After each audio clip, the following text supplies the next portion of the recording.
সোনাজ লাইফস্টাইলে সবাইকে স্বাগত জানিয়ে আজকের ব্লগটা শুরু করছি। আশা করি আপনারা সবাই ভালো আছেন, আমিও ভালোই আছি। তো আজকে হচ্ছে গিয়ে রবিবার, আর এখন বাজে হচ্ছে 11:20। তো যাই হোক, পুজো করে এইমাত্র উঠলাম, উঠে তো জলখাবারটা খেলাম একটু। মানে সকালবেলায় লিকার চা আর বিস্কুট খাই, তো খিদে পেয়ে যায়, আর লিকার চা খেলে দেখবেন খুব খিদে পেয়ে যায়। তো সেই সব খেয়ে ঠেয়ে একটুখানি আমি যখন পুজো করছি তখনই যিশু বেরিয়ে গেল। তো ও তো বললাম যে চা খাবি, বলে না আমি আসছি বলে বেরিয়ে গেল। তো ওই জন্য ওর চা আর করিনি, আমি নিজে একটুখানি চা বিস্কুট খেলাম। খেয়ে ঠেয়ে এই যে বসেছি, এই যে আমার মাথার তেলটা লাগাবো, কারণ আজকে আমি একটু শ্যাম্পু করব। মানে কদিন ধরে না এত নোংরা হয়েছে চুলে, আর চুলে আর চিরুনি নামছে না, জানেন তো। কিন্তু সময়ও করতে পারি না যে শ্যাম্পু দেবো। সেদিনকে ওই যে হেয়ার কালার করেছিলাম, করে রাত্রিবেলায় চুল ধুয়েছিলাম, তো আমার হাজব্যান্ড খুব বকেছে, বলছে যে তোমার অভ্যেস আছে রাত্রেবেলায় মাথা ধোয়ার এ করার, তুমি যেভাবে ধুলে ঝট করে ঠান্ডা লেগে যাবে, বুঝবে তখন। হ্যাঁ, সেই জন্যে আমি বলি না, দরকার নেই। তাহলে আসলে সময় করতে পারি না, জানেন তো, কি করব বলুন। ওই জন্যই দিই। তো এখন এই যে তেলটা দিয়ে নিই আপনাদের সঙ্গে কথা বলার পর, তারপরে আবার যখন আমি চান করব তখন শ্যাম্পু করে নেব। আর আর ডাক্তার সাহেব ধরেছে, জানেন তো, বলছে যে জন্মাষ্টমী আসছে। তো আমি বলছি আজকে সকালবেলায় যে জন্মাষ্টমী আসছে, আমার কানাইয়ের জন্য নতুন জামা আনবে না? নতুন জামা একটা লাগবে, তো পুরনো জামা যেগুলো আছে সেগুলোই কি পরাবো? বলেছিলে যে প্রত্যেক বছর একটা করে কিনে দেবে জামা। তা বলছে না, এখান থেকে কিনবো না, ওই তো নবদ্বীপ যাবো, তো গিয়ে সেখান থেকে কিনে আনবো। আর সে এখন কি ধরেছে বলুন তো, জন্মাষ্টমীর আগে সে নাকি বড় গোপাল নিয়ে আসবে কোলে করে। বলে না না, আমি আনবই, তুমি যাই বলো আর তাই বলো। আর আমার ইচ্ছা, আমার বহু দিনের ইচ্ছা, আমি বড় একটা গোবিন্দ কোলে করে নিয়ে আসবো, গাড়ি নিয়ে যাব, চলো তুমিও চলো আমার সাথে। তখন আমি বলি যে না, আর আমি আর কেন যাব, তুমি যাও না, গিয়ে পছন্দ করে নিয়ে এসো। বলে না না, তুমি না গেলে হবে না, তুমি চলো, গিয়ে দুজনে মিলে পছন্দ করে ওকে কোলে করে নিয়ে আসবো, জন্মাষ্টমীর আগেই আনবো, এনে প্রাণ প্রতিষ্ঠা করব, আর ওখান থেকেই তোমার কানাইয়ের জন্যেও জামা এনে দেবো। তো দেখি এখন যেতে পারি কি না, ইচ্ছা তো করেই যেতে, না। তা যিশু বলছে বাপি, ওগুলো তো কলকাতাতেও পাওয়া যায়, ওই ড্রেস বলো বা ওই বড় গোপাল বলো, যাই বলো, ওগুলো তো কলকাতাতেও পাওয়া যায়। বলে না, আমার ইচ্ছা হয়েছে আমি নবদ্বীপের পোড়ামাতলা থেকে আনবো, আমি আনবো, কলকাতায় পাওয়া যাক, কলকাতায় তো সব কিছুই পাওয়া যায়, কিন্তু আমি আনবো। বলছে চলো যাব, দেখা যাক এখন কি হয়, জানি না। হ্যাঁ, যিশু তো বলছে, বলে মা চলে যাও বাপির সাথে, গিয়ে নিয়ে এসো। এখন বলতে পারছি না কি হবে। হ্যাঁ, এই হচ্ছে ব্যাপার। তো যাই হোক, চলুন আপনারা সঙ্গে থাকুন, আমার প্রতিদিনের মতো দেখতে থাকুন। গলাটায় কিছু পড়তে পারছি না, জানেন। এই যে ঘাড়ের এইখানগুলোতে না ওই চুল আর ঘামে মানে কীরকম সে গুঁড়ি গুঁড়ি গুঁড়ি গুঁড়ি র্যাশ বেরিয়ে গেছে, এই যে ঘাড়ের এই পিছন দিকটা, এইখানটা। যার ফলে কি হয়েছে, এই যে গলায় এগুলো কিছু পরি, ইমিটেশন পরি, সোনা পরি, যাই পরি, হ্যাঁ রূপা পরি, যাই পরি, মানে জ্বালা জ্বালা জ্বালা জ্বালা করছে, এমন চুলকে উঠছে আর জ্বালা করছে না, আমি টান মেরে খুলে ফেলে দিচ্ছি। কি করব জানি, খালি গলায় থাকলে বাজে লাগছে, অমুক লাগছে, কিন্তু কি করবো বলুন। আর পড়লে পরে ওরকম, যেই আমি ওরকম ঘাড়ে এরকম চুলকাচ্ছি, ঘষছি না, আর আমার ডাক্তার সাহেব একদম দেখলে পরেই মানে রেগে উঠছে, কেন পড়েছো সমস্ত গলায়, তারপরে এমন হবে র্যাশ, তখন তুমি সামলাতে পারবে না। ওই জন্য না খুলে রেখে দিই। কেউ আমার এই পুরো গরমটাই আমার এরকম হবে, জানেন তো।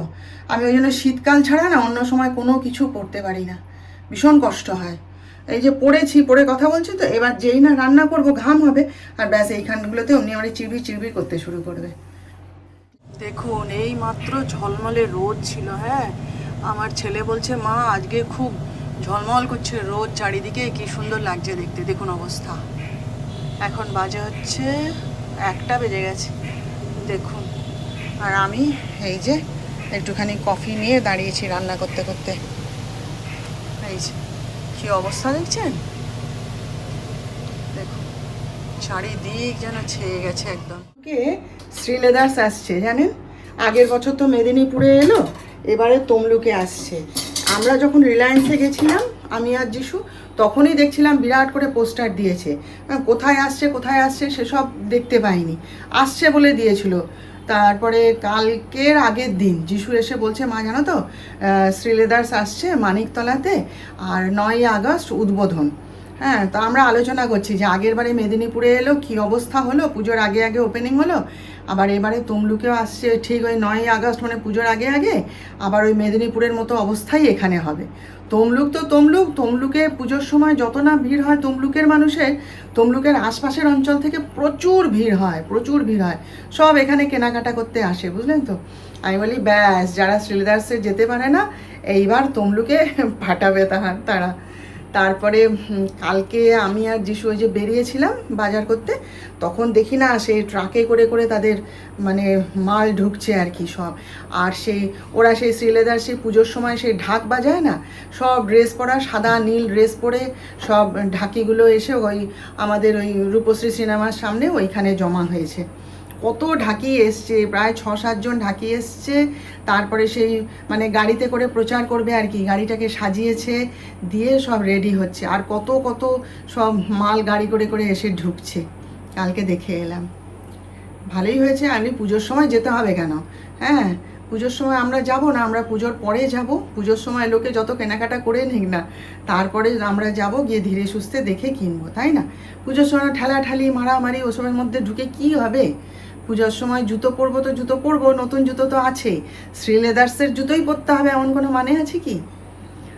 দিয়ে আমাদের এখানে তমলুক এখন বেশ জমজম করছে, সবাই তো এসে গেছে, সবাই। পিসি চন্দ্র, প্রিয় গোপাল বিষয়ী, আমি বাঙালি, রিলায়েন্স, তারপরে আরও আছে মনজিনিস, জলজ, কে আসেনি, আদি ঢাকেশ্বরী, সব এসে গেছে, সব এক এক করে সব এসে ঢুকছে এখানে। আমি যখন বিয়ে হয়ে এলাম না, তমলুক পুরো ফাঁকা, মায়ের মন্দিরটাই কীরকম ছিল, পুরো ফাঁকা। আমি মনে মনে ভাবতাম, বাবাকে গিয়ে বলেছিলাম, ও বাবা তুমি আমার কোথায় বিয়ে দিলে এটা?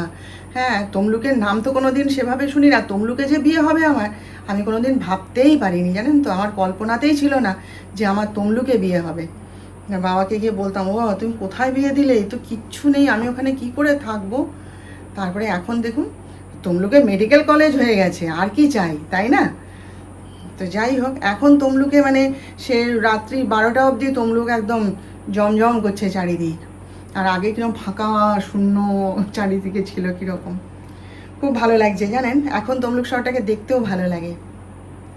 তাই যিশুর সঙ্গে আলোচনা, যিশু বলে যাবো, এক ব্যাগ ভর্তি করে জুতো নিয়ে আসবো। আমি আচ্ছা তাই আনবি, তুই দাঁড়া এখন, আগে ওপেনিংটা হোক, দেখ লোকজন কীরকম যায় কি করে, তারপর, তাই না? এখন মোচা বানাবো, হ্যাঁ, কিন্তু আমি যদি এখন মোচা তারপরে আলু ছোলা এসব দিয়ে মোচার ঘন্ট বানাই, আমার যিশু খাবে না, সে বলে দিয়েছে আমি ঘাস ফুস খেতে পারবো না অত, বুঝতে পারছেন? তাহলে এবার যদি মোচা না খায়, ডাক্তার সাহেব খুব ভালোবাসেন মোচার ঘন্ট, এবার মোচা খেতে বসে তখন ডাক্তার সাহেব ঠিক জিজ্ঞেস করবে যিশু খেয়েছে, কারণ জানে যিশু মোচা খেতে গিয়ে ঝামেলা করে। তো যদি বলি না, তো রেগে যাবে, কেন খেলো না মোচায় আয়রন আছে, হ্যান আছে, ত্যান আছে, বকা বক বক বক বক শুরু করে দেবে। তাহলে এবার ওকে খাওয়াইটা কি করে? সেই জন্যে এই যে দেখুন মোচা আর আলু সেদ্ধ করে নিয়েছি, এতে নুন হলুদ দিয়েছি আর একটুখানি বেসন দিয়ে নিয়েছি, এগুলোকে চটকে মেখে বড়ার মতো করে ভাজবো, ভেজে আলু দিয়ে মানে তরকারি বানিয়ে দেবো, তাহলে দেখবেন আমার ছেলে তখন খুব খাবে। হ্যাঁ, আমি বলেছি না আপনাদের, আমি এই পলিসি নিয়েছি সেই ছোটোবেলাকার মতন, এইভাবে খাবি না তাহলে ওভাবে খাওয়াবো, এই হচ্ছে ব্যাপার, বুঝলেন? আর এই যে আমি তো এটা খাবো না, সেই জন্য আমি একটু আমার নিজের জন্য এই যে মোচা সেদ্ধ করে তুলে রেখেছি, এটা যা হোক করে একটুখানি তরকারি বানিয়ে নেব, নিয়ে আমি ভাতে খেয়ে নেব, বুঝলেন? তো চলুন তাহলে বড়াগুলো ভেজে নিই। হ্যাঁ, বড়াগুলো ভেজে নিয়েছি, আর এই যে টমেটো, আদা, রসুন, পেঁয়াজ, লঙ্কা সব দিয়ে এই যে একটা পেস্ট বানিয়ে নিয়েছি। এবার চলুন রান্নাটা করুন। বেগুন ভাজা আর উচ্ছে সেদ্ধ, ঠিক আছে, আর এখানে হচ্ছে এই যে বড়ার তরকারি, এই যে, আর এটা হচ্ছে যে লাউয়ের তরকারি, আলু ছাড়াই করেছি, আমরা সবাই খাবো, খেতে পারবো। আর এই যে ডাল, চটপট দেখিয়ে দিচ্ছি কারণ লোডশেডিং হয়ে গেছিলো তো, কোনো রকমের রান্নাটা শেষ করলাম, আবার যদি লোডশেডিং হয়ে যায় মুশকিল হয়ে যাবে। আর এই যে আমার জন্য মোচার একটু তরকারি করে নিয়েছি, আর এই যে মাছ ভাজা, মাছের ঝোল করব ভাবছিলাম কিন্তু লোডশেডিং হয়ে গেল, এবার ধোঁয়া হয়ে যাবে না ঘরের মধ্যে বেশি কিছু করতে গেলে, ওই জন্য মাছ ভাজা করেই রেখে দিয়েছি, ব্যাস এই রান্না করি। তো এখন বাজে হচ্ছে 7:30টার বেশি। একটুখানি চা করতে এলাম, চা আর বিস্কুট খাবো। আমি আর যিশু চা বিস্কুট খাবো আর ডাক্তার সাহেব হচ্ছে কফি খাবে। ওই কফিটাই ও খায় একটু দুধের সাথে মিশিয়ে, আর কোনো কিছু খায় না। তো আমাদের চাটা করে নিয়ে তারপরে করে দেবো। আর কনার কি রান্না হবে না হবে সব জোগাড় যন্ত্র করে দিলাম এতক্ষণ, দিয়ে এইবার শান্তিতে বসে একটুখানি চা খাবো। যিশুতে এই ফিরলো ঘরে, কাজে বেরিয়েছিল, এই ফিরলো ঘরে। ডাক্তার সাহেবও আজকে এসছে যখন, তখন প্রায় 4:30 বেজে গেছে, তখন খেতে এসছে। যাই হোক, চলুন চাটা খাই, পরে আপনাদের সাথে আবার কথা হবে। আজ পড়বো পাণ্ডব গোয়েন্দার 2য় ভাগ। দমে বই পড়ছি। ডাক্তার সাহেবকে বলছি যে আনন্দ পুজো সংখ্যার আনন্দ মেলা প্রকাশ হয়ে গেছে, আনন্দ বাজার পত্রিকা প্রকাশ হয়ে গেছে, আনন্দ লোকও বোধহয় প্রকাশ হয়ে গেছে। বলছে কবে আনতে যাবে, যাও নিয়ে এসো। আমি বলি এই যে যাবো, শরীরটা একটু ভালো হোক। আর রোজই তো বিকেলবেলা বৃষ্টি হচ্ছে। আজকে তো জানেন এমন ঘুমিয়েছি, ডাক্তার সাহেব 4:30 খেতে এলো তো, ব্যাস এবার 4:30 থেকে যা মানে খেতে দিয়ে কোনো রকমে এসেই শুয়ে পড়েছি, পড়ে ব্যাস আর হুঁশ নেই। একবারে ঘুম ভেঙেছে, তখন 5:30 5:40 হয়ে গেছে। ধর্মর করে উঠে গিয়ে দৌড়ে তারপরে কাজকর্ম সেরে ঠেরে সন্ধ্যা দিলাম। এই যে বইটা নিয়ে এখন বসেছি, সব জোগাড় যন্ত্র করে দিয়ে এসেছি। আর তো এখন কিছু কাজ নেই, একটু প্রাণ ভরে বই পড়ি। জানেন 10টা বাজতে যায়। রান্না বান্না তো সব হয়েই গেছে। আজকে সয়াবিন আলুর তরকারি আর রুটি এই করে দিয়ে গেছে। কালকে ডাক্তার সাহেব বাজার করবে বলছে, দেখা যাক।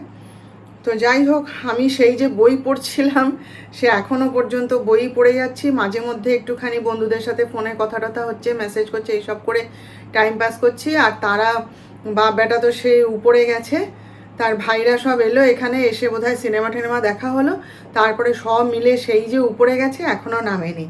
জোর গল্প আড্ডা চলছে সেখানে। তো দেখা যাক কখন খাওয়া দাওয়া হয়, কি হয় বলতে পারবো না। ও আর আমি ছানা করে রেখেছি, ব্যাস এই আর কি আজকে রাতের খাবার আমাদের। তো যাই হোক, আজকের মতন তাহলে রেখে দিলাম এখানেই। কালকে আবার আমরা দেখা করব নতুন ব্লগে, নতুন বিষয় নিয়ে। আপনারা সবাই ভালো থাকবেন। আর আমার আজকের ভিডিওটা ভালো লাগলে একটা লাইক, শেয়ার ও সাবস্ক্রাইব প্লিজ করে দেবেন।